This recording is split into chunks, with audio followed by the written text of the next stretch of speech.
happy about it. I actually think the Red Sox might not suck this year. This is the Baseball Hour with Tony Maz. Me. Presented by Bigelow Tea, Jackson Lumber, Blue Moonlight, Wellesley Testosterone, FindMazMoney.com, Gem Plumbing, and by Golf. On Boston's home for sports, 98.5, the Sports Hub. A swing out of this on the slider to end the ball game. Red Sox will strand 2. And the Giants win it 9-5. And there's some losses that are saltier than others, and this is a really salty defeat today. Yeah, just a couple plays that should have been made. There were 2 errors that ended up resulting in runs, right? You give a good team like this in San Francisco extra outs to play with, they're going to make you pay, and that's what we saw today. The offense fought back earlier in the game, and then the defense and pitching just couldn't pick them up later on. This one got away from them. Well, we've said that a lot this year. This one got away from him. We'll review the Giants series here primarily tonight on the Baseball Hour. A lot to get to. A lot of plays in that series worth discussing. The umpiring, certainly. The use of replay. The Red Sox got screwed on a couple of calls, I thought. All of that stuff here tonight on the Baseball Hour. We'll open up the phones right away. 617-779-0985 is your phone number. And as I said to Mike Felger at the end of Felger and Maz, I did have something of an epiphany this morning when I started sinking my teeth into the Red Sox from the weekend. But this is a bit of a detour for me. I don't usually do this. I got a package in the mail today, Jimmy Stewart, that was addressed to the Felger and Maz show. So Martha, our office manager, gave me the envelope, and I opened it up. And there was a book inside. This book right here, Jimmy, can you see the title from there, what it says? The Happiness Experiment. The Happiness Experiment. Okay. The self-help book. And it says, it is a self-help book. The Happiness Experiment sent to the crew of Felger and Maz, a revolutionary way to increase happiness. I think they sent it to the wrong show. Okay. So should be sent over to the Celtics fans. So I guess what I'm saying is, Jimmy, is should we read into this? Do you think there's a message here suggesting that we are not the happiest people in the world? And there's like one of those, like a gold seal that they New York Times bestseller. Yeah, it looks like it looks like the sun. It's a gold seal in the shape of a sun with little, almost like sun spikes. Gears. Right, there you go. Would you call them sun spikes? Sun spikes. Okay, very good. It says happiness plan included. Okay, so there's a happiness plan included in the Happiness Experiment, a revolutionary way to increase happiness. Yeah, wrong show, brother. So I was just going to say that I'm content not to be happy. I kind of like being negative and grumpy. It's what makes me happy, dare I say. So as it pertains to the Red Sox, and that was a little bit of a detour, but again, this is the ultimate realization I came to today. What if I told you that the Red Sox, since the first week of June, starting on June 7th, do you know the Red Sox are 10-4? They won 6 in a row in that stretch. Yesterday marked the first time they've lost 2 games in a row. So they've won 10 of their last 14. One of the losses was in extra innings. One of them was a 1-run game. One of them was a fake win against the Angels. Okay, but 10. I'm just giving you the 10-4. So there's a lot of reason to feel good about the team right now if you really wanted to. And yet, they went 10-4, Jimmy Stewart, and those of you out there. And when I woke up and looked at their record this morning, they were what? 40-39. How can you go 10-4 and be 40-39? It's almost mathematically impossible in my mind because they say, well, the Red Sox are always 500. They've been 500 for 6 years. And they go 10-4 and they're still 500. How the hell is that possible? And the answer, of course, is that they were 30-35 at the one time they went 10-4. This is a long way of me saying no matter what happens with this team, they always end up in the same place. At least it feels that way. No matter what happens, it's like you wake up and you're in the same spot every stinking day. Groundhog Day. It's the same thing over and over again, one way or the other. There might be a little variance. You lose 5 in a row, you win 5 in a row, but ultimately you always go back to the same spot. It is stunning how consistently mediocre they are in the bigger picture when you examine not just the last 6 weeks or 6 months or 6 years. It always comes out 500. It is unbelievable. You couldn't play that kind of 500 baseball if you tried. They are so mediocre, it's almost foolproof. And yesterday was evidence with the way that game went down. Holy smokes. The Red Sox blew 3 different leads in the game against the Giants yesterday, which ultimately cost them the series. It was a 1-1 series going into the finale. The Red Sox led the game 1-0. They then gave up 2 runs and fell behind 2-1. They scored 3 and went ahead 4-2. Gave up a pair of home runs to make it 4-4. Then they went ahead 5-4. They gave up 4 runs and fell behind 8-5. And it was a compilation of all the things that have led the Red Sox to where they are. Bad defense, stupid decision-making, bad pitching, meatballs being served up there, and you end up, again, 40-39 through 79 games.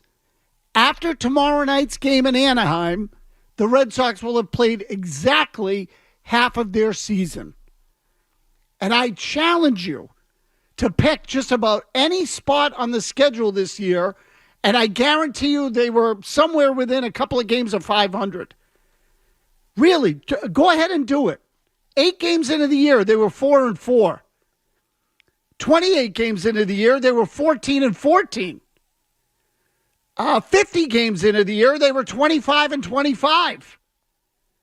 Where else, Jimmy Stewart? Then they fell to 30-35, and now they're at 40-39. It is astonishing how they always seem to find their way back right to the middle, over and over and over again. So you want to tell me that you wanted to get rid of Rafael Devers and that it's really not going to hurt them all that much? You're probably right, but it's not going to help them either. They're going to end up right back there in the middle and at 500 with the 14th or 15th pick in the draft, spinning their wheels in the Alabama mud. So my cousin Vinny reference, I saw the movie over the weekend, but you get the idea. So a few things I want to, I saw the movie again over the weekend. Few things I want to get to here during the course of the show. Jarren Duran, I want to revisit something also Julian McWilliams said about him last week with regard to something Duran did yesterday. I think there's a connection there. Alex Cora's new approach on how to manage and handle his roster and his personnel now that he has a younger team that seriously has, or what's the right word? That he has a younger team that seems to have put all the emphasis on 2026 and the impact of Rafael Devers on this series. We'll look at that this hour as well. 617-779-0985. We'll kick it off tonight with Colt, who's in Scituate. Colt, go ahead. Hey, Tony, I think a lot of these problems are due to lineup construction here. And I know, there's been a lot going back and forth between you and the team with Christian Campbell. I think the biggest thing that's clear over there is that they thought he was going to be just a surefire slot in at second base going forward. And I really don't know where he fits now. Even if you get rid of Duran, the corner outfield spots are going to be Roman Anthony and Willie Abreu. So I don't know what's going on. So wait a minute, Colt, when you say a lineup issue, you mean personnel issue? The construction of the lineup and just, the fact that they gave Campbell this big contract before he really, proved he could play second base. Okay. So, look, I would tell you that the Campbell thing, to me, the Red Sox look like jackasses in this whole thing. I wrote something about it on 98.5 The Sports Hub at the end of last week. I think it was Friday morning. The way the Campbell situation was handled was the most arrogant of arrogant things the Red Sox have ever done, and frankly, it was self-serving and selfish. So the Christian Campbell hype was really perpetuated by the Red Sox. I mean, usually it's media hype that overrates a kid or overrates a player. The Red Sox couldn't stuff Christian Campbell down your throat fast enough. They just couldn't do it fast enough. And they talked about what an organizational success that he was. You get the idea. That press conference that Craig Breslow had back on April 7th, where they celebrated Christian Campbell as if it were the end of his career and not the beginning, was an embarrassment. Especially when 2 months later they had to send him back to AAA because he looked overmatched. So it makes me wonder about what their objectives are and what they're really focused on in the organization when they're celebrating the drafting and development of a player that they just gave an 8-year, $60 million contract to, that can elevate or that can increase in value if he plays well. So now look, is it financially, is it the kind of deal that's going to cripple the Red Sox if Campbell can't play? The answer is no. But in the same breath, they were patting themselves on the back to the point where it was kind of embarrassing about how Christian Campbell, despite being a fourth-round draft pick, was becoming a great player, or had become a great player. I think Craig Breslow even used the phrase, was a good player who became a great player through open-mindedness, player development, all of that stuff. Think of that. So they're taking credit for the development of the player into something great. Except that now 2 months later, here we are, and he's not great. So they've made tremendous errors in judgment and evaluation, whether it be short-term or long. Let's see what Tristan Casas turns into. But I would tell you that overall, because that one feels like a mistake too. Jarren Duran has some talent. He was never a Gold Glove outfielder. I told you that a year ago, and nobody wanted to listen to me. So just because he's a finalist for the award doesn't make him elite. And when you watch him play the outfield, you understand why. Now, I will say this about Rafaela, because I pick on his defense too, but I don't pick on his defense for his raw ability. His raw ability is exceptional. Watch the way Rafaela chases the ball down. He glides. It's smooth. He looks steady. He's got a read on it the whole way. The mistakes with Rafaela are usually sloppy, careless, but not a reflection on his ability. I think Duran is different in that way. And the Red Sox want to lump all these guys together sometimes, it feels, because they've reached a point in this organization where they feel like every player has value. Every single one. Which might be true. But the ones that can do one thing or two things instead of five things are a lot cheaper. And if you use all the ones that have value, maybe you can piece them together, put a functional team together, and be the Tampa Bay Rays. Which is great if you're in Tampa. But when you're a team that can spend $250 million on its payroll, I would strive for something greater. Again, 617-779-0985. I mentioned Jarren Duran. We'll get to him. Alex Cora as well later in the show tonight on the Baseball Hour.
for 3. And a line drive and a base hit right field. Duran hits the bag. He wants second. Yastrzemski up and gunning. A dive, and he is out. He came off second base. 1 down in the 8th. Will the Red Sox challenge it? They are going to. Yeah, ambush swing. He smokes this ball to right, and he beat the throw by a lot. Now, the hand did initially come off the bag. Boston is challenging the out call at second base. But the question is, did he get his finger back on there before the tag was applied? The initial call is always the biggest part of plays like this that are this close. They're showing it on the big board here, yeah, and it does look like he may have got a finger in there. There it is. That finger is in there right before the glove. Review, the call stands. The runner's out. I mean, you're looking at that with me, right? Where the glove is above his hand and his finger's on the corner. So what are we looking at? What's the point of replay? I know it's close. Oh, he's been tossed out of the game. Duran has been run by Doug Eddings. And here comes Cora. And Duran. Well, I mean, they're all sitting there watching it on the big screen and seeing the finger. Even Adames laughing with him because he's saying, I barely get my finger in there. Everyone can see the still shot on the big board with the glove above his hand and the finger on the corner of the back. What is the point of replay? And Cora has been thrown out as well. So the Red Sox have lost Duran and Cora on that play. And this one's turned into a mess. Said that a lot with the Red Sox this year, too. Turned into a mess. So that play yesterday, the umpires blew the call. The replay officials blew the call, too. I mean, I thought Duran got his hand in there. And it looked pretty clear that the tip of his finger was touching the base. They called him out anyway. Now, so that part of it, I don't have a problem with. But I will say this quickly, that the issue isn't that the umpires blew the call. A caller pointed this out today, and it's a good point. The Red Sox were down 3 at the time. I think it was 8-5 at that time. Duran's leading off the inning. He gets thrown out trying to go to second base. Mistake. You need base runners. So what are you doing? You're more interested in getting to second base than you are in winning the game. So, and I know Duran plays hard, but it was a foolish decision.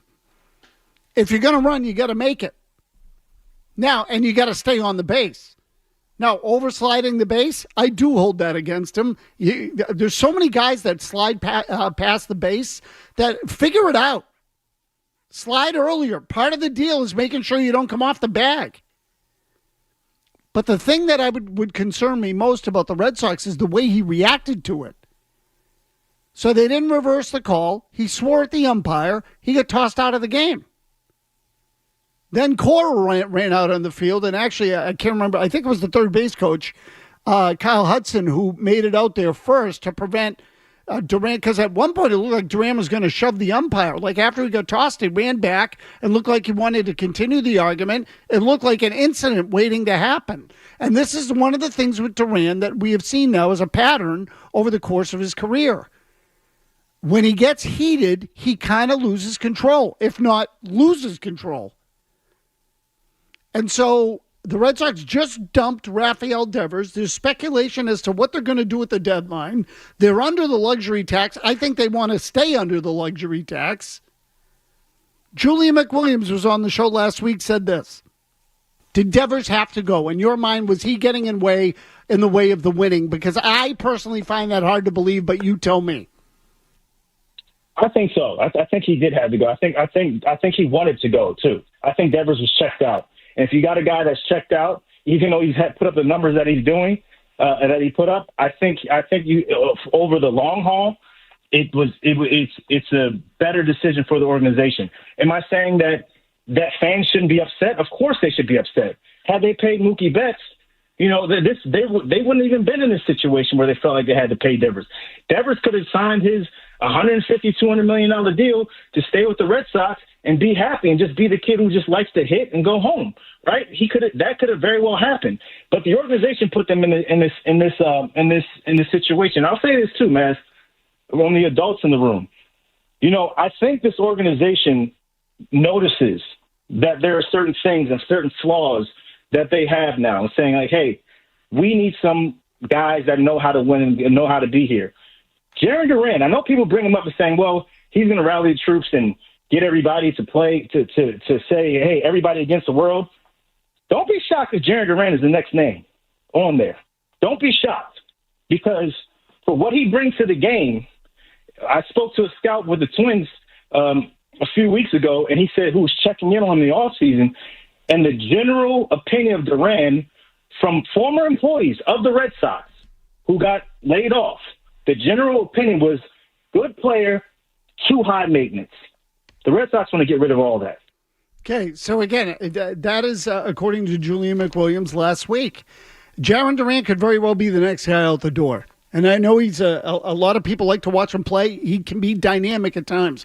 Last year, the last 4 months of the season, he was absolutely terrific.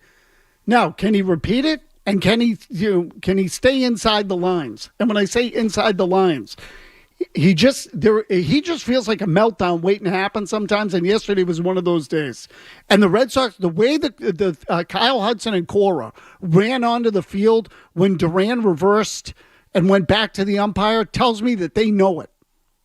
They know it. It just feels like a little bit of a time bomb. And so, because as soon as he ran back there, I thought, here comes the suspension. Let's go to Matt in New Jersey on Duran. Matt, go ahead.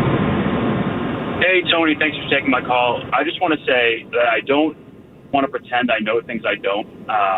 But in speaking to some people are around the team, I don't want to sound like I'm more than I am.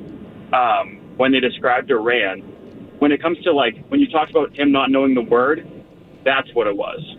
And that's not just about this incident. They're talking about who he is as a person, things like that. You know, it's that more than trying to pull a fast one. Okay. And also, too, one more thing, when it comes to him, you know, against the media, things like that, he just doesn't, like, there's no malintent. It's just he's not there with that stuff. It's just not a lot of thoughts going into it. He's very well-meaning from what I hear.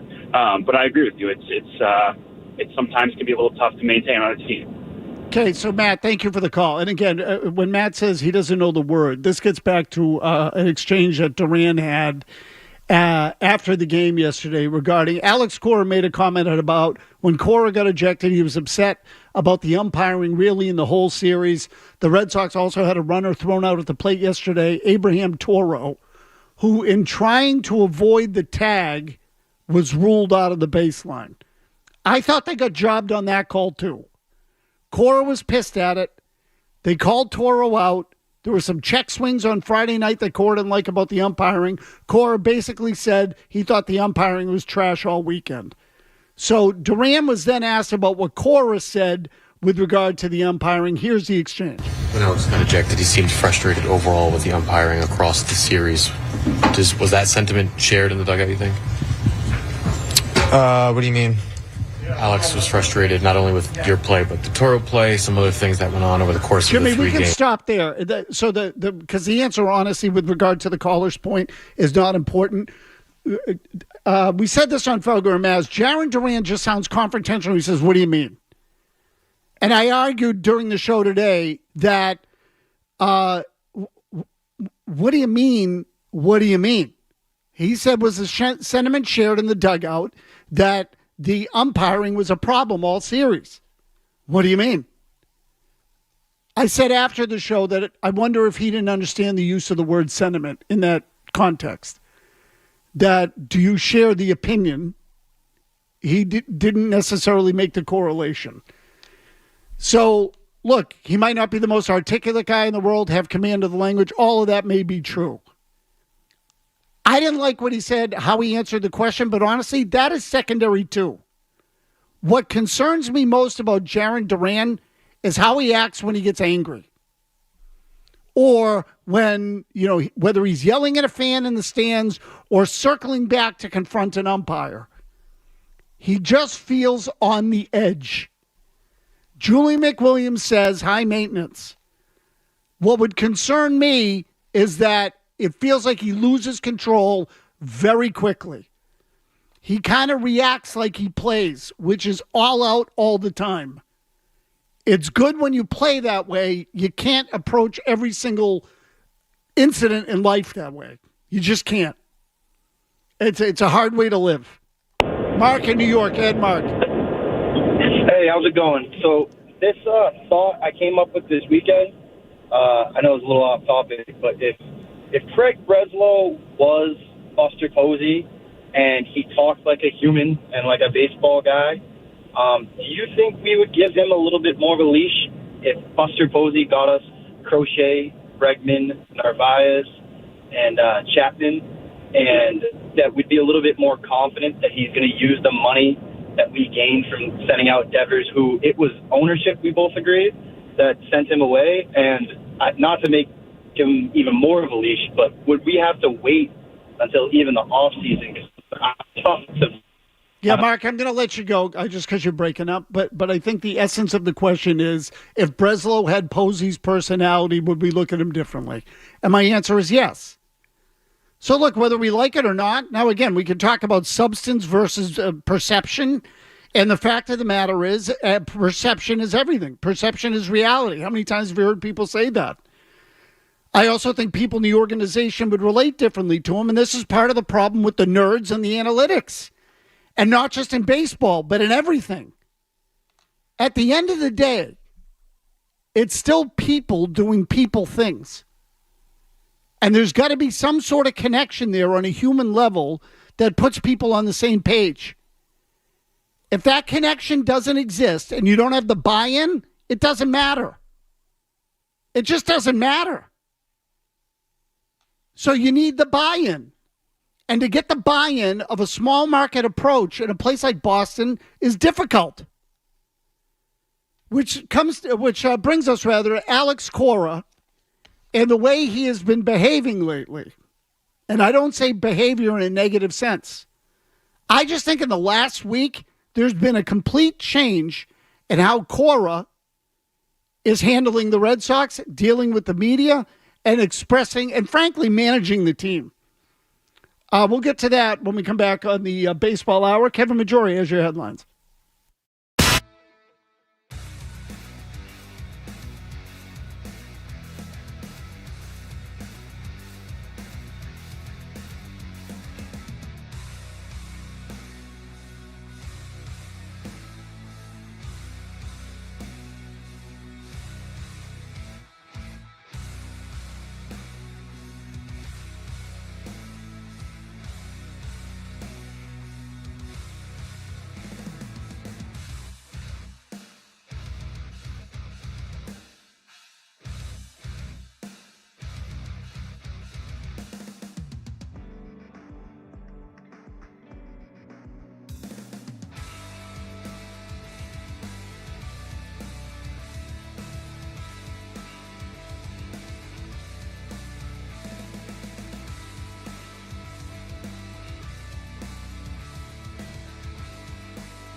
Tony Maz on the Sports Hub.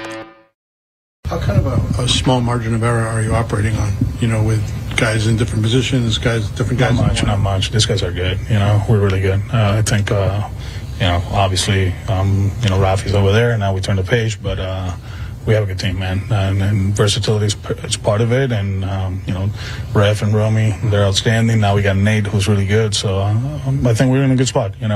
We have to pitch, and let's add defense. We play good defense, we're going to be okay. Now, what the heck happened here? All of a sudden, Alex Cora is on board. No, we're good.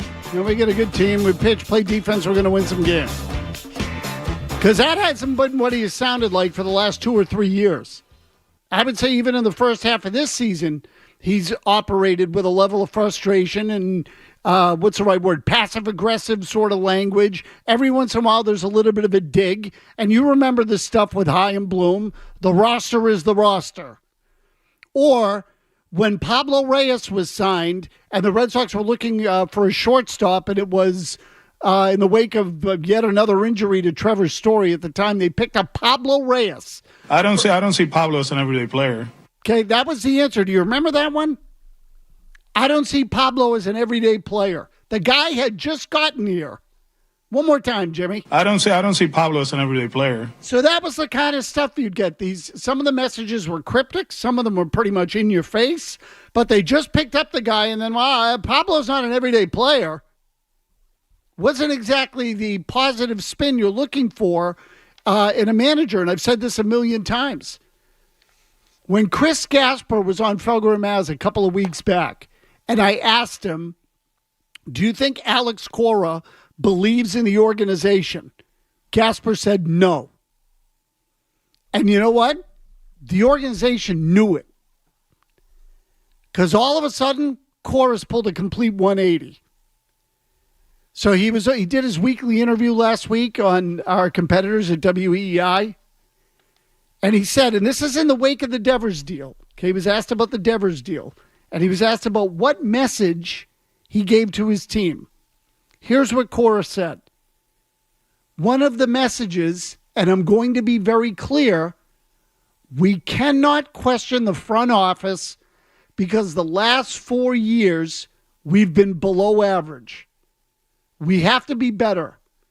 Are we playing better the last 2 weeks? Of course. Now we're in a better spot. People are talking about the wild card. You see what's going on in the division. It seems like if we keep continuing to play this way, it's what people expected before the season. It's going to be a dogfight all the way to the end. But as a group, we have to keep improving because the last few years are not acceptable. So now all of a sudden it's no bitching, keep playing, we're going to get better and we're going to be okay. When the guy doing the most bitching over the last 4 years was the manager himself. That's really the story. It was hard for the clubhouse to buy in when Cora was stabbing Chaim Bloom in the back. So now all of a sudden Cora's gone the other way. And I want to do more on this tomorrow because I think there was clearly a message delivered to the manager. And I don't know what it was, whether it came after his unwillingness to try to convince Rafael Devers to play first, Craig Breslow taking the bullet from Devers, John Henry flying out there to talk to the team or talk to really Devers directly, and Cora sat in on the meeting. Hard to know. But here's what I can tell you. My understanding is that there was some sort of message delivered to Cora. Some sort of message. From who? My guess is could have been Breslow, could have been higher. I have no idea. But something changed there.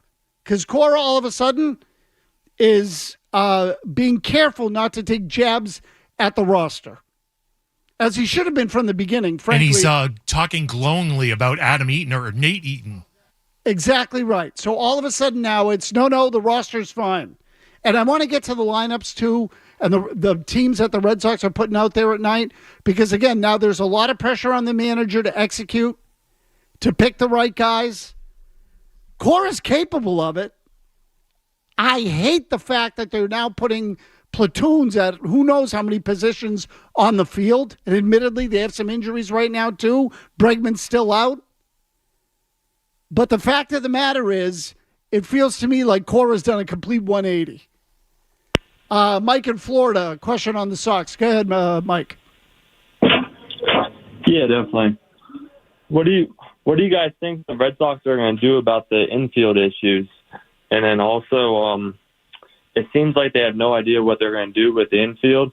And what outfielder do you think they're going to trade? Okay, so, Mike, honestly, I think Duran, if I had to guess, I think Duran's going to be out by the end of July. And I can't prove that. I have no idea, but he just doesn't fit. So you got to trade a left-handed hitting outfielder. They have Abreu. They have Anthony. They have Duran. Rafael is playing center. So someone's got to go. My guess is it's going to be Duran. Now, in theory, you could put someone at DH. Christian Campbell may be headed there because I'm not sure he's ever going to be able to play defense. As a quick aside, I am also somewhat intrigued, sort of surprised by how they're handling Campbell in the minor leagues, giving him a few days off. He didn't travel with the team, or he hasn't been in the lineup, or wasn't at least initially. I don't know if he's played in the last couple of days, Jimmy. He played yesterday as the DH. Okay. So again, but he didn't play defensively. No, he's just been doing fielding drills at first base since he got to Worcester on Friday. So think of that. They sent Christian Campbell back down to AAA, and he didn't play in a game until yesterday, and he hasn't been in the field yet. So, it feels to me like this is sort of remedial work with Campbell, for lack of a better description.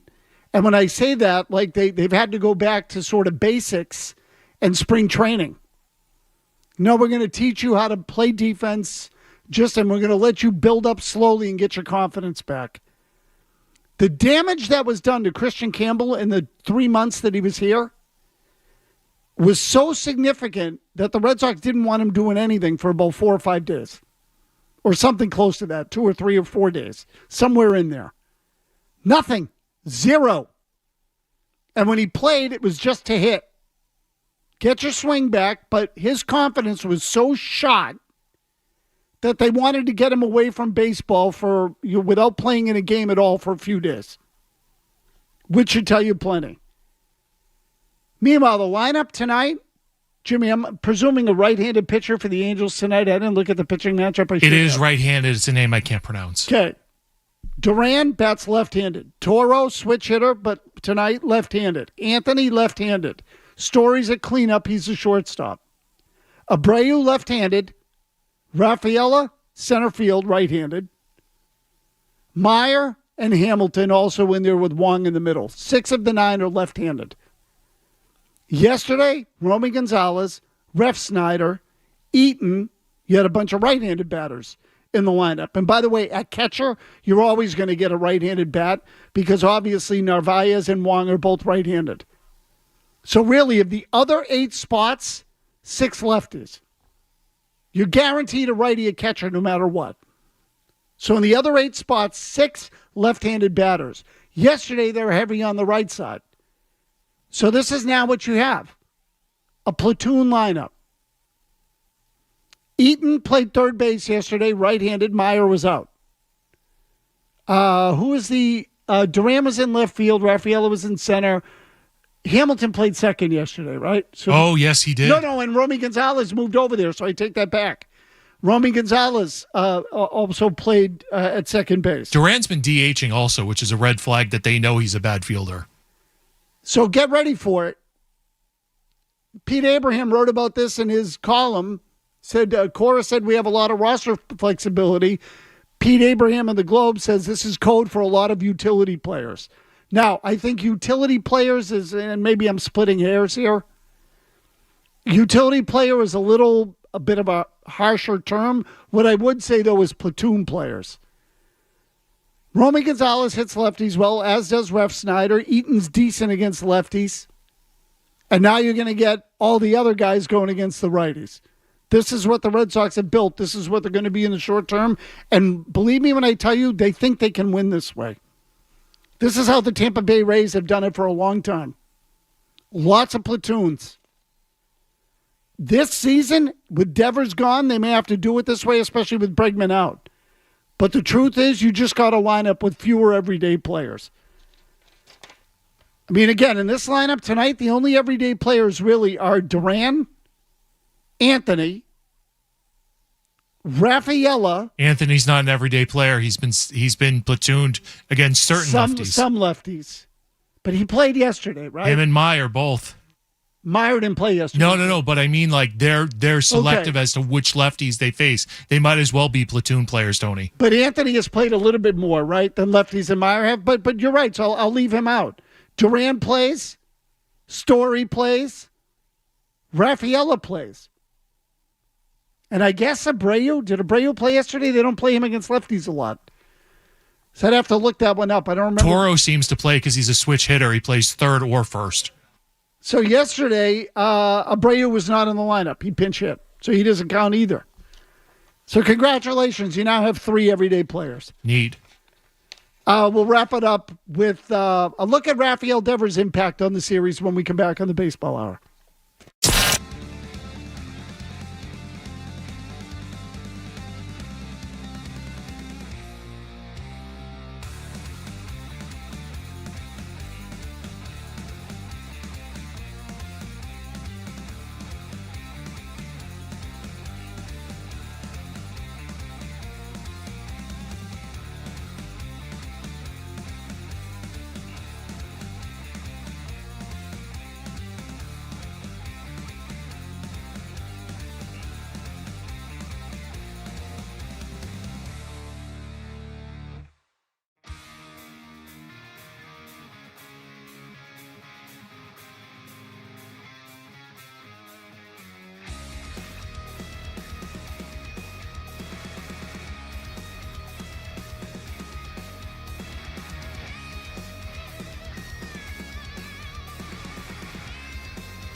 one is gone. Rafi Devers, his first home run with the Giants. Their second of the day, and they lead it 3-0. We showed you on that StatCast how they attacked them yesterday and were successful. They were fastballs up and they were fastballs in. These are both belt high. Those pitches of that at bat, belt high and over the outside third of the plate where we've seen it for years. He dominates, and he doesn't miss this one at all. David Hamilton made an error. Devers homered. Inning got extended as a result. And two-run homer. They win the game 3-2. So yesterday, Red Sox made more stupid mistakes. I think the final score of that game was 9-5, if I remember right. Hard to 9-5. Okay. What was the one on Friday night, Jimmy? Was that also 9-5? It's like 7-5. Okay, it was something like that. I know they 8-5 maybe. They won the game on Friday night. In any case, the point is this. Okay, when you really look at it, the Red Sox won by a higher scoring game on Friday night, and the Giants won higher scoring game yesterday. So the game, the balance, the swing game in the series was Saturday. Rafael Devers hit a 2-run home run. That was the difference in the game. 3-2 was the final. So, simply put, Rafael Devers won the series for the Giants. And again, I'm giving you a simplified version of this thing. But the Red Sox now, and the reason I'm telling you this, I was against the trade from the beginning. Talent wins in baseball. I believe in culture. I believe in having good teams. I think you can also carry guys on your team that are selfish as long as the rest of your group has enough professionalism and focus to carry that person. And if it's your best player, it doesn't even matter. Manny Ramirez was a pain in the ass, and the Red Sox won in spite of him because they had a good group around him and he didn't have too much power. One of the mistakes the Red Sox made this year, or in the last couple of years, was allowing Devers to become not just the highest paid player on the team, but the face of the team. So all of a sudden, he was affecting the culture more than he should have. But if Rafael Devers plays every day, he's going to win some series for you. So what happened this past weekend in the Giants, against the Giants? What if it happens? I was just doing some math. The Red Sox have the 18th best record in baseball. They're going to see a team better than them every couple of weeks, at least. If they lose a series to a more talented team because that player hits a 2-run homer that wins them the game, and this gets back to the 1-run games, the stupidity of the Red Sox, and the talent that's now on other rosters. You add all that up, you're a 75-win team. That's what you are. So you can celebrate all the chemistry that you want, the camaraderie that you want, and everybody can be happy that you like the players. I like guys who win, is what I like. Now, there are lots of good players that win that are detestable. But if you want to win, sometimes there is a sacrifice and there's a price. I hope the Red Sox can win in spite of their talent shortage. Devers is a big bat. I never would have made that deal. I didn't like it from the beginning, especially given what they got back. You want talent, you have to pay for it. And yes, it's going to come with a diva attitude as well. Joe Murray has got you for the rest of the night. Kevin Majori's got your headlines. We'll catch you tomorrow on the Baseball Hour. From the Type Studios.